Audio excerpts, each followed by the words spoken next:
सोचिए आपने अपना घर रेंट पर दिया, एग्रीमेंट खत्म हो गया, रेंट भी टाइम पर नहीं आ रहा है और टेनेंट भी सीधा बोल देता है कि मैं घर खाली नहीं करूंगा क्योंकि अब ये घर मेरा है। तो लेकिन क्या सच में कोई टेनेंट सिर्फ रहने से ओनर बन जाता है और लैंडलॉर्ड के क्या लीगल राइट्स हैं? आइए जानेंगे इस स्टोरी में।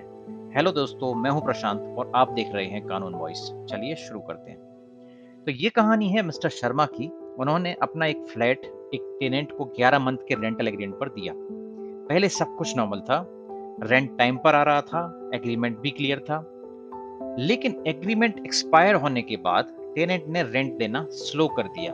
जब शर्मा जी ने बोला कि नहीं भैया, अब आप हमारा घर खाली कर दो, हमें आपको नहीं रखना है, तो टेनेंट ने जवाब दे दिया कि नहीं, मैं इतने साल से रह रहा हूँ, अब आप मुझे नहीं निकाल सकते, ये घर मेरा है। तो सबसे पहले एक बड़ा मिथ क्लियर करते हैं कि इंडिया में लोग अक्सर बोलते हैं 12 साल रह गया तो प्रॉपर्टी उसकी हो गई।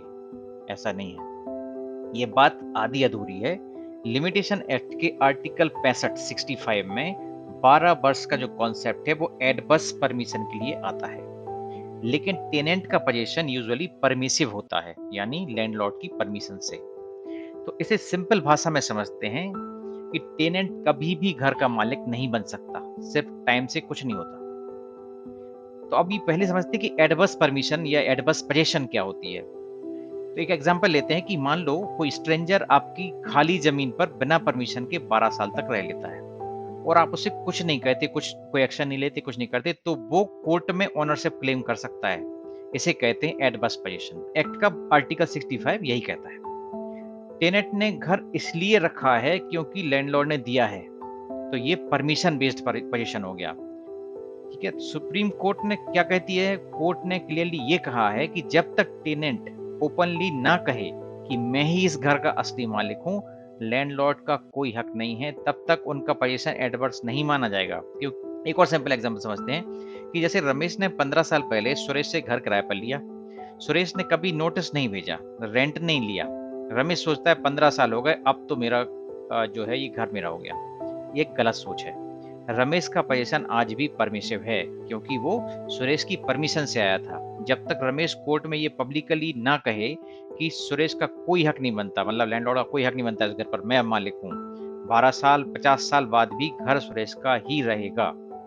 और एक इम्पोर्टेंट बात, भारतीय साक्ष्य अधिनियम 2003 के सेक्शन 122 के अकॉर्डिंग टेनेंट बाद में ये डिनाई नहीं कर सकता कि टेनेंसी के स्टार्टिंग पॉइंट में लैंडलॉर्ड के पास टाइटल नहीं था। इसका मतलब क्या मतलब हुआ है कि सिंपल लैंग्वेज में ये है कि जिस लैंडलॉर्ड से आपने घर रेंट पर लिया हुआ है, उनको रेंट दिया हुआ है, एग्रीमेंट साइन किया है, तो वो बाद में कैजुअली नहीं बोल सकता किराएदार कि आप ओनर ही नहीं हो।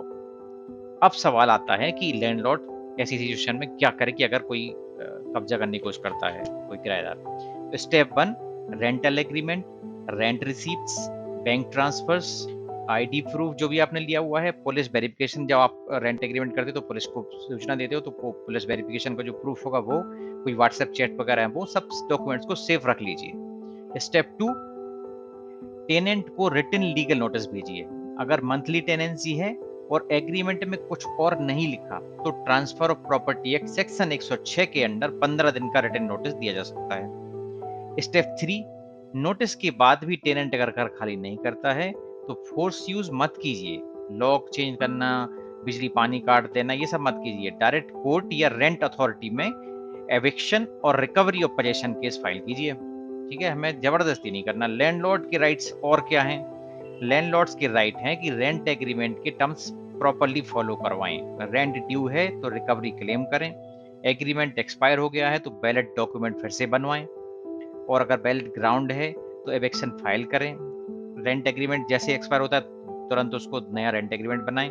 प्रॉपर्टी डैमेज हुआ है तो कंपनसेशन क्लेम करें, और अगर टेनेंट इलीगल ऑक्यूपेशन कंटिन्यू करता है तो कोर्ट से पोजीशन वापस मांगे। लेकिन याद रखिए, एविक्शन लीगल प्रोसेस से ही होना चाहिए, प्रेशर या फोर्स से नहीं। ओके, तो फाइनल आंसर ये है कि टेनेंट सिर्फ रहने से ओनर नहीं बन जाता।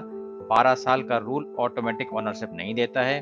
टेनेंट की पोजीशन लैंडलॉर्ड की परमिशन से स्टार्ट होती है और लैंडलॉर्ड के पास पूरा लीगल रेमेडी होता है।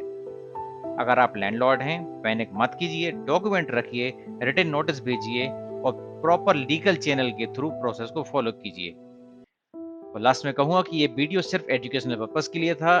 स्पेसिफिक केस के लिए अपने लोकल प्रॉपर्टी लॉयर से ज़रूर संपर्क करें। वीडियो अच्छा लगा है तो लाइक करें, चैनल को सब्सक्राइब करें। मिलते हैं नेक्स्ट वीडियो में, तब तक के लिए बाय बाय, टेक केयर, जय हिंद।